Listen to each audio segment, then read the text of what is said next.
The movie opens in the year 1966. A young physics professor named Nora has just started teaching at her college. On this day, she stands before her students and begins a lecture on wormholes. She explains how, through her own private research, she has discovered that wormholes appear naturally in the fabric of space-time every 30 years. These wormholes don't last long, just for a short window, before they vanish again. If a person could build the right kind of machine, they could step into these wormholes and travel to any point in the past or future, but only while the portal is open. Nora isn't just a professor. In secret, she is also a scientist working on a time travel project with her husband Hector. Together, they are building a machine at home that could allow them to travel through these rare wormholes. That is why she speaks with such confidence in class. Her knowledge doesn't just come from books, but from experiments she is actually carrying out in her own workshop. After her lecture, the students are amazed by her ideas. One student, Julia, is especially fascinated. She approaches Nora and offers to work as her assistant for free. Nora hesitates for a moment, but then agrees. Still, she tells Julia nothing about the secret project. That project is far too risky to share with anyone. Later, after finishing her classes, Nora hurries through the city. She has been ordering special parts from abroad and now goes out secretly to collect them. These rare materials will be needed to complete the time machine before the wormhole closes. When Nora reaches home, she finds Hector still working tirelessly. He has been testing and retesting the machine since morning. Both of them know how urgent this is. If they fail to finish the machine in time, the wormhole will close, and they will have to wait until 1996 for the next chance, 30 years later. But once again, despite their efforts, the machine doesn't start. After long hours of frustration, they realize something. The design of the machine is correct, but the power source is too weak. To bend space-time itself, they need an energy source far greater than anything they currently have. Exhausted, Nora and Hector decide to stop for a while. They know they must think with calm minds. The countdown to the wormhole's closure has already begun. A few days later, Nora's younger sister Rebecca visited their house with glowing excitement. She shared wonderful news: she was pregnant. Nora and Hector were overjoyed for her. The two of them had chosen not to have children, focusing instead on their research. But this meant they would soon become an aunt and an uncle. Rebecca invited them to dinner at her home to celebrate the occasion, but Nora and Hector had to refuse with heavy hearts. They explained that tonight was important. Their main investor, Max, was coming for a private meeting about the secret project. They apologized, promising to visit her soon. Rebecca smiled in understanding, though a shadow of worry crossed her face. She didn't know what her sister was truly building. That evening, Max arrived. Over dinner, his mood was serious. For the past year, he had poured vast sums of money into their hidden work, ordering rare parts from across the world, paying for secrecy, and protecting the project from unwanted eyes. Now he wanted to know the truth. How close were they to success? Nora and Hector admitted the machine was almost complete. Every part was in place, the designs were correct, but one obstacle remained: the energy. To curve space-time, they needed far more power than their current generators could provide. Max leaned back in thought. He understood the urgency. This was 1966, and the wormhole window would close within weeks. If they missed it, they would have to wait until 1996 for another chance, 30 long years. After a tense pause, Max agreed to invest more. He promised them funds for powerful new generators that could fuel the impossible. Nora and Hector exchanged a look of relief and gratitude. The very next day, the new energy source arrived. A machine of immense size and power, it was capable of channeling far greater forces than they had ever imagined. Excitement surged through them. At last, after years of dreams and failures, they were ready. To test the invention safely, they decided on a small leap, just 15 minutes into the future. Nora adjusted the controls while Hector steadied the machine. With a deep breath, they switched it on. This time it was different. The machine did not sputter or fade. Instead, it roared to life, spinning faster and faster, pulling the very air into its orbit. The lights flickered,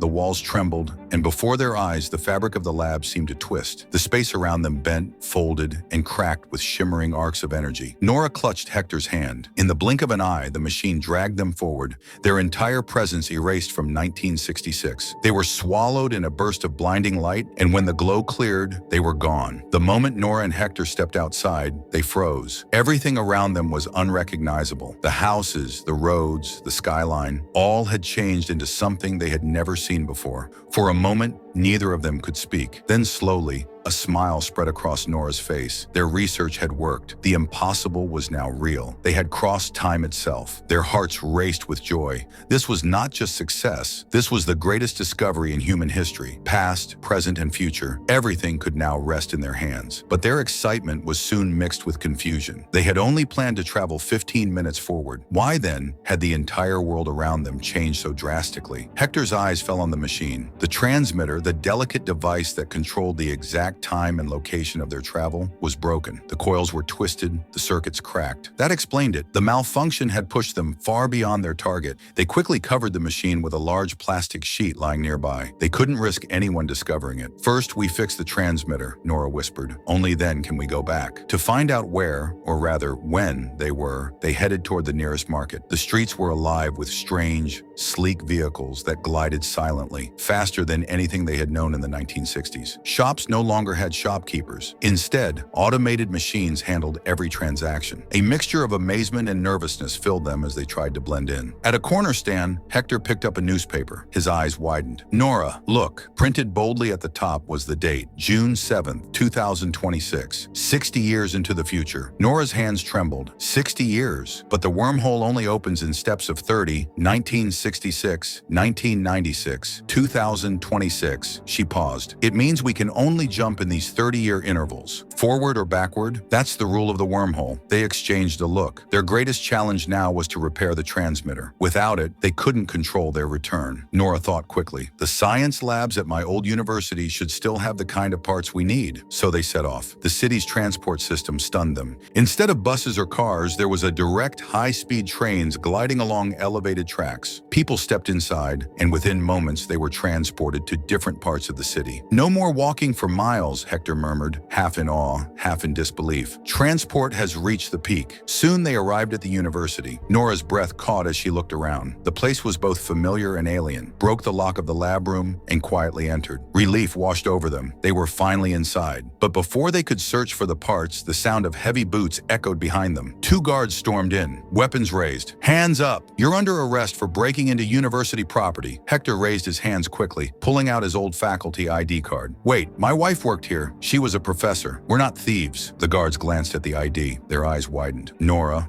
Velasquez. One of them stared at her face, then back at the card. "That's impossible. This woman vanished in 1966, along with her husband Hector. Both of you were declared missing 60 years ago." Nora's heart pounded. Hector stepped forward. "We didn't vanish. We time traveled. We are from 1966. We need parts from this lab to repair our machine so we can return. That's all we want." The guards, uncertain of what to do, called their superior. Within minutes, an older woman entered the lab. She walked slowly, her eyes fixed on Nora and Hector, as if she were staring at ghosts. Then she smiled gently. "You too. You're telling the truth." Nora and Hector were startled. The woman stepped closer, her voice trembling with emotion. "I know who you are, because I am Julia, the same Julia who once asked to be your assistant in 1966. Nora gasped. She could hardly believe it. The young girl who once eagerly followed her after lectures now stood before her as the principal of the university, 6 decades older. With Julia was a bright-eyed young woman. Julia placed a hand on her shoulder. "And this," she said softly, "is Emily, the granddaughter of your sister, Rebecca." Nora's heart stopped. On the very day she and Hector had vanished into time,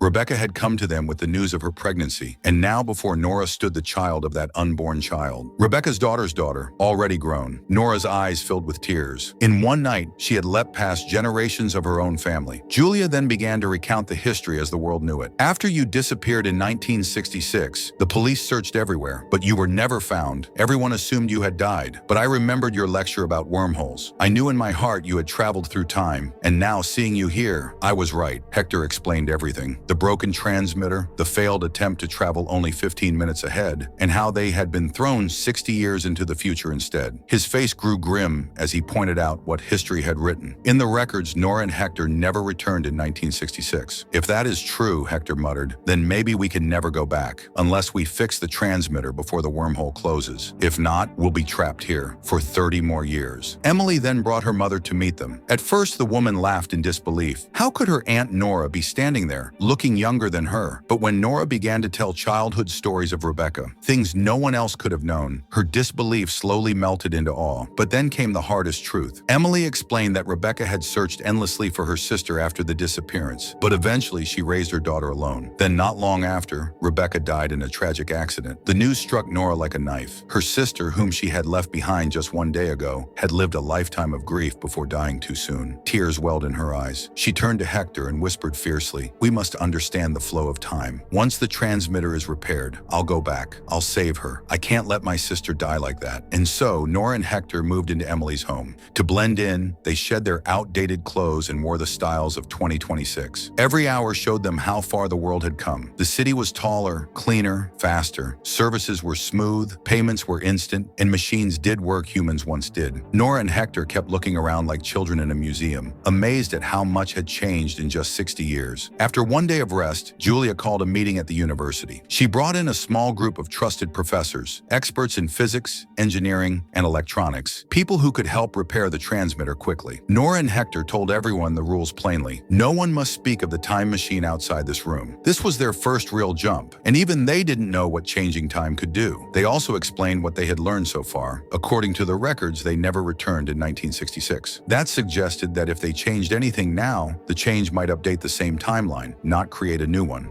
The wormhole was the biggest limit. It would close in a few weeks and not reopen for another 30 years. No matter how good a machine they built, they could not travel without a wormhole. So the plan was simple. Fix the transmitter fast, jump to the past, and test how space-time reacts when you change something real. Only then would they truly understand the rules. The university gave them full access to the main lab. Nora and Hector moved their time machine there, spread out their notes, and began. The internet shocked them most. No need to travel for information. A few clicks could bring books, papers, and designs to their screen in seconds. People can learn anything from home now, Hector whispered, half in awe. For 2 full days, they worked without stopping. They replaced every damaged piece. They even installed better parts than the original. But when they tried to start the machine, nothing. Silence, no hum, no spin, no curve in space-time. Confusion turned into worry. The transmitter had worked in 1966. Why was it failing now with upgraded parts? Emily saw their faces and stepped in. "You need air," she said gently. "You've been inside for 2 days. You're getting sick from stress. I'm going to a party tonight. Come with me. See the city. Clear your heads. Tomorrow you'll think better." They looked at each other and agreed. They also wanted to see more of this future before going back. That night, they followed Emily into a bright, pulsing world. Teens and young adults were everywhere, laughing, dancing, taking photos. Some were drinking, though they seemed far too young to Nora and Hector's eyes. Others wore headsets and slipped into virtual worlds, flying, racing, living inside games for fun. The tech was powerful, but most of it was used for play. Hector leaned close to Nora and said, "In our time, this age is for hard work and learning." "So much energy wasted," Nora shook her head. "In our time, women didn't have this freedom. Many couldn't breathe freely, let alone choose their path. If the future gives them space to laugh, I'm not against it." She watched a group of girls testing a VR art program, building floating sculptures with their hands. "Freedom looks different to each person," she said softly. In the following days, Hector poured every waking hour into the time machine. He barely ate, barely slept. His hands were always stained with grease, his eyes fixed on wires and circuits. Nora, however, often finished her share of work earlier. She began going on walks with Emily, wandering through glowing streets, visiting cafes, and marveling at the life around her. Slowly, she started to feel comfortable in this new world, almost at home. One evening, she stood before Hector, dressed in modern clothes. She looked radiant, free, smiling as if she belonged to this time. But Hector's face hardened. To him, it was wrong. "Of course this is normal here," he muttered, "but every time has its own beauty. In our time, people worked hard, discovered, created. Here, with everything so easy, children waste their years on games, gossip, screens. Nothing feels real anymore." Nora disagreed. In her eyes, this future gave women choices her own time had denied.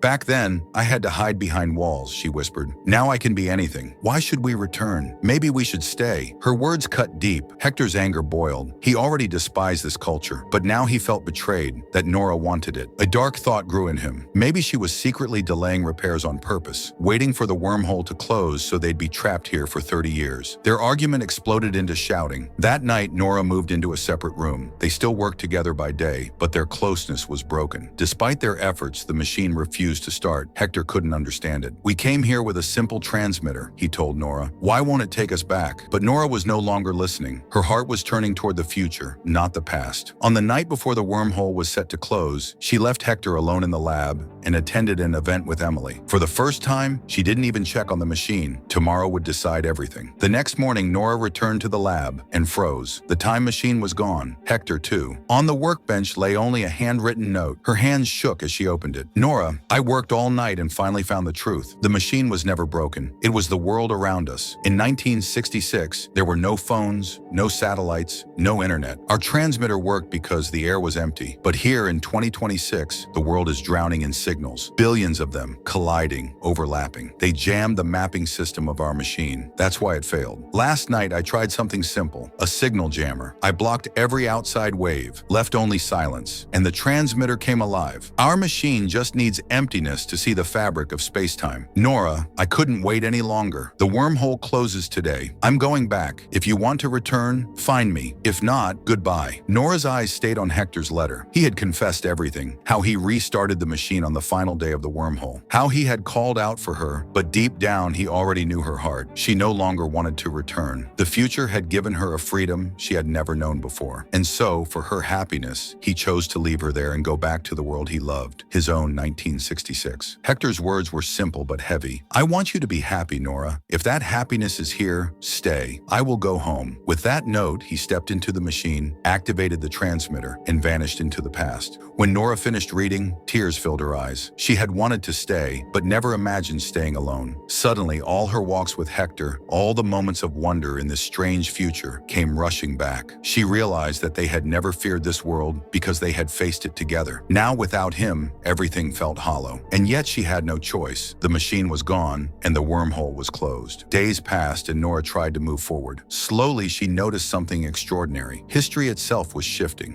Where once both she and Hector were listed as missing in 1966, now only Hector's name was gone. Rebecca, her sister, was no longer recorded as dying in an accident. Nora understood instantly. Hector had gone back, and the first thing he had done was save Rebecca's life. Her theory was confirmed. Time travel truly changed history itself, rewriting the timeline completely. The past, present, and future were not fixed. They were clay in the hands of those who dared to shape them. With this knowledge, Nora dedicated herself fully to science. She made remarkable discoveries, pushing human understanding further than ever before. By the time she grew old, she was celebrated as one of the greatest scientists in the world. Then the screen fades. The year is 1996. An older Hector, tired and lonely, sits quietly in his home. Suddenly, the air shimmers. A machine appears, and stepping out is Nora, now aged but with eyes still full of fire. She had waited until the wormhole reopened in 2056, built her own perfected time machine, and come back, not to 1966, but to 1996, the middle ground where their paths could cross once more. The moment they saw each other, their faces lit up with joy. After 30 long years apart, they were finally together again. Hector chose to live in the past, the time he cherished most.